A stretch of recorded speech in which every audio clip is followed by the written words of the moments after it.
otherwise law-abiding citizens inappropriately, in my view. Mr. Chairman. Senator Cruz. If I might pose a question to the senior senator from California. In your response to Senator Cornyn, you mentioned that there's some 100 pages of the bill that specify particular firearms that if this bill were passed, Congress would have deemed prohibited. It seems to me that all of us should begin as our foundational document with the Constitution. And the Second Amendment in the Bill of Rights provides that the right of the people to keep and bear arms shall not be infringed.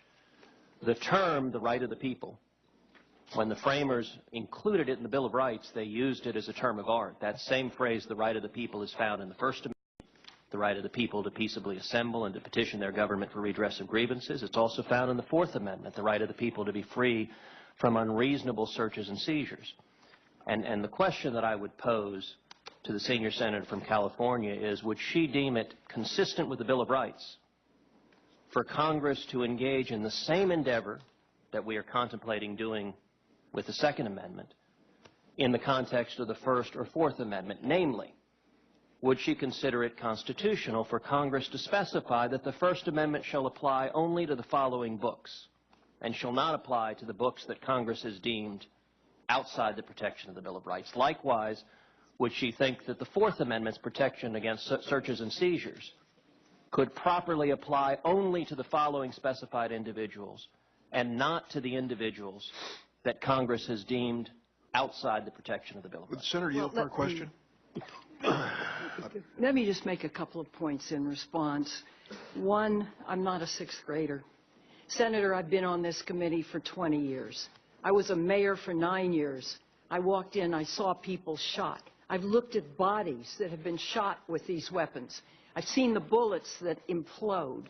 In Sandy Hook, youngsters were dismembered. Look, there are other weapons. I've been I'm not a lawyer, but after 20 years, I've been up close and personal to the Constitution. I have great respect for it. This doesn't mean that weapons of war, and the Heller decision clearly points out 3 exceptions, 2 of which are pertinent here. And so you know, I mean, it's fine you want to lecture me on the Constitution. I appreciate it. Just know I've been here for a long time. I've passed on a number of bills. I've studied the Constitution myself. I am reasonably well educated, and I thank you for the lecture. Incidentally, this does not prohibit, you use the word prohibit, it exempts 2,271 weapons. Isn't that enough for the people in the United States? Mr. Chairman? Do they need a bazooka?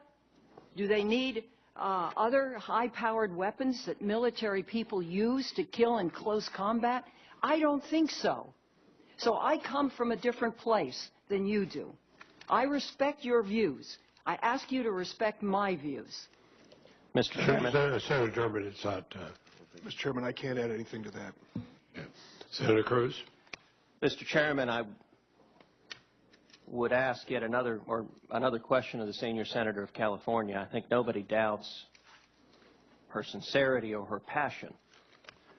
And yet at the same time, I would note that she chose not to answer the question that I asked, which is, in her judgment, would it be consistent with the Constitution for Congress to specify which books are permitted and which books are not, and to use the specific number? The answer is obvious, no.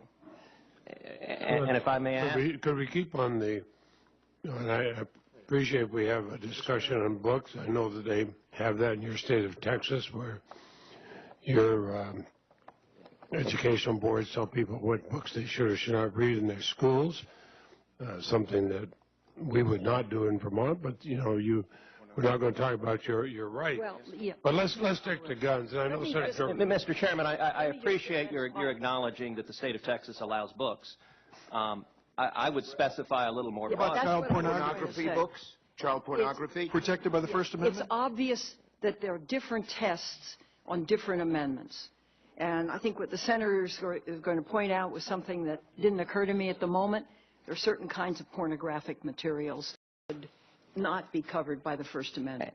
And is it the view of the senior senator from California that Congress should be in the business of specifying particular books, or for that matter, with respect to the Fourth Amendment, particular individuals who are not covered by the Bill of Rights? Sir, Congress is in the business of making law. The Supreme Court interprets the law. They strike down the law, they strike down the law. The tests in Heller, with respect to unusual weapons and two other things, I think do not cover, in other words, they cover an exemption for assault weapons.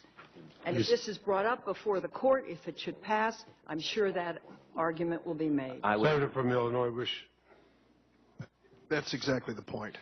The senator knows, having attended law school and professes to have some experience in the Constitution, none of these rights are absolute. None of them. And the Heller decision goes specifically to the question of this amendment and tells us, when they were asked in the Heller decision, a panel, Heller 2, a panel of Republican-appointed judges rejected a Second Amendment challenge to D.C.'s assault weapons ban and magazine limits. A Second Amendment challenge. The D.C. Circuit Court held that such laws, quote, do not effectively disarm